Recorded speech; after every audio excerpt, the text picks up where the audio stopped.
This is the Berman Project.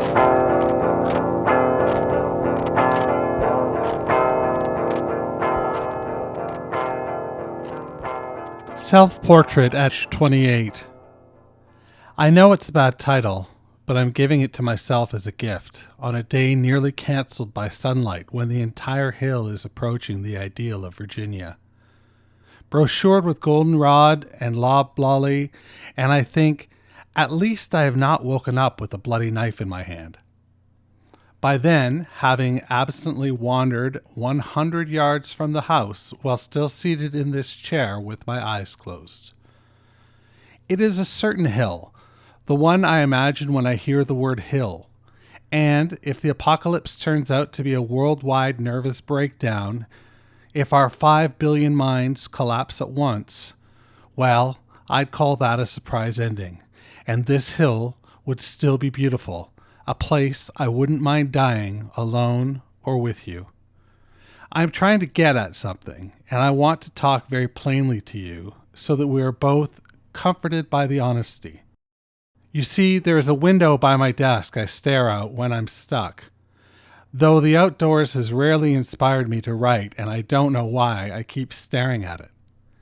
My childhood hasn't made good material either, mostly being a mulch of white minutes. With a few standout moments, popping tar bubbles on the driveway in the summer, a certain amount of pride at school every time they called it our son, and playing football when the only play was go out long, are what stand out now. If squeezed for more information, I can remember old clock radios with flipping metal numbers and an entree called Surf and Turf. As a way of getting in touch with my origins, every night I set the alarm clock for the time I was born so that waking up becomes a historical reenactment. And the first thing I do is take a reading of the day and try to flow with it, like when you're riding a mechanical bull and you strain to learn the pattern quickly so you don't inadvertently resist it. I can't remember being born, and no one else can remember it either. Even the doctor who I met years later at a cocktail party. It's one of the little disappointments that makes you think about getting away, going to Holly Springs or Coral Gables, and taking a room on the square with a landlady whose hands are scored by disinfectant, telling the people you meet that you are from Alaska and listen to what they have to say about Alaska until you have learned much more about Alaska than you will ever will about Holly Springs or Coral Gables. Sometimes I'm buying a newspaper in a strange city and I think, I'm about to learn what it's like to live here. Oftentimes there's a news item about the complaints of homeowners who live beside the airport, and I realize that I read an article on this subject nearly once a year and always receive the same image. I'm in bed late at night in my house near the airport listening to the jets fly overhead. A strange wife is sleeping beside me. In my mind, the bedroom is an amalgamation of various cold medicine commercial sets. There is always a box of tissue on the nightstand. I know these reoccurring news articles are clues, flaws in the design, though I haven't figured it out how to string them together yet. But I'm noticing that the same people are dying over and over again. For instance, Minnie Pearl, who died this year for the 4th time in 4 years. Today is the first day of Lent, and once again, I'm not really sure what it is. How many more years will I let it pass before I take the trouble to ask someone? It reminds me of this morning when you were getting ready for work. I was sitting by the space heater, numbly watching you dress, and when you asked why I never wear a robe, I had so many good reasons. I didn't know where to begin. If you were cool in high school, you didn't ask too many questions. You could tell who's been to last night's big metal concert by the new t-shirts in the hallways. You didn't have to ask, and that's what cool was. The ability to deduce, to know without asking. And the pressure to simulate coolness means not asking when you don't know, which is why kids grow up ever more stupid. A yearbook's end pages filled with promises to stay in touch stand as proof of the uselessness of a teenager's promise. Not like I'm dying for a letter from a class stoner 10 years on, but do you remember the way the girls would call out, "love you," conveniently leaving out the I, as if they didn't want to commit to their own declaration? I agree that the eye is a pretty heavy concept, and hope you won't get uncomfortable if I should go into some deeper stuff here. There are things I've given up on, like recording funny answering machine messages. It's part of growing older, and the human race as a group has matured along the same lines. It seems our comedy dates the quickest. If you laugh out loud at Shakespeare's jokes, I hope you won't be insulted if I say you're trying too hard. Even sketches from the original Saturday Night Live seem slow-witted and obvious now. It's just that our advances are irrepressible.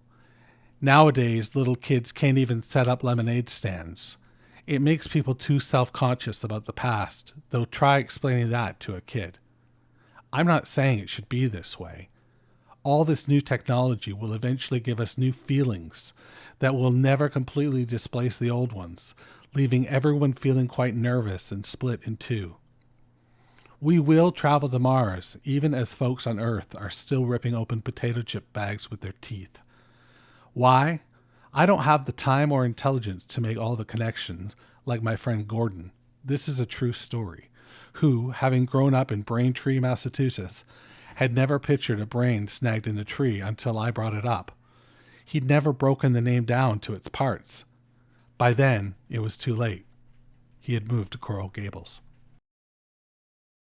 The hill out my window is still looking beautiful, suffused in a kind of golden national park light, and it seems to say, I'm sorry the world could not possibly use another poem about Orpheus, but I'm available if you're not working on a self-portrait or anything. I'm watching my dogs have nightmares, twitching and whining on the office floor, and I try to imagine what beast has cornered him in the meadow where his dreams are set. I'm just letting the day be what it is, a place for large numbers of things, to gather and interact. Not even a place, but an occasion, a reality for things. I'm just letting the day be what it is, a place for a large number of things, to gather and interact. Not even a place, but an occasion, a reality for real things. Friends warned me not to get too psychedelic or religious with this piece. They won't accept it if it's too psychedelic or religious. But these are valid topics, and I'm the one with the dog twitching on the floor, possibly dreaming of me. That part of me would beat a dog for no good reason. No reason that a dog could see. I'm trying to get at something so simple that I have to talk plainly so the words don't disfigure it. And if it turns out that what I say is untrue, then at least let it be harmless, like a leaky boat in the reeds that is bothering no one. I can't trust the accuracy of my own memories, many of them having blended with sentimental telephone and margarine commercials, plainly ruined by Madison Avenue, though no one seems to call the advertising world Madison Avenue anymore. Have they moved? I need an update on this. But first, I have some business to take care of.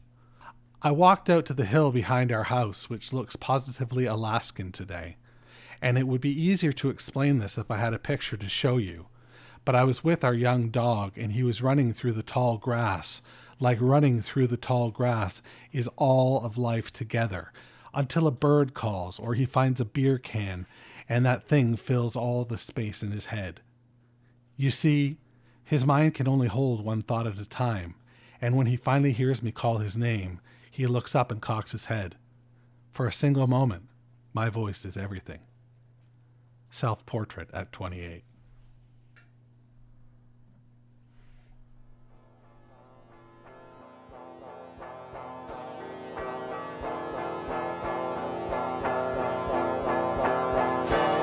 The Berman Project is a production of Douvres Podcasts and Such. You can find out more about the show at www.thebermanproject.xyz. That's right, I'm fucking Canadian. I'm also social. Find me on Twitter, Instagram, and all the rest at Berman Project.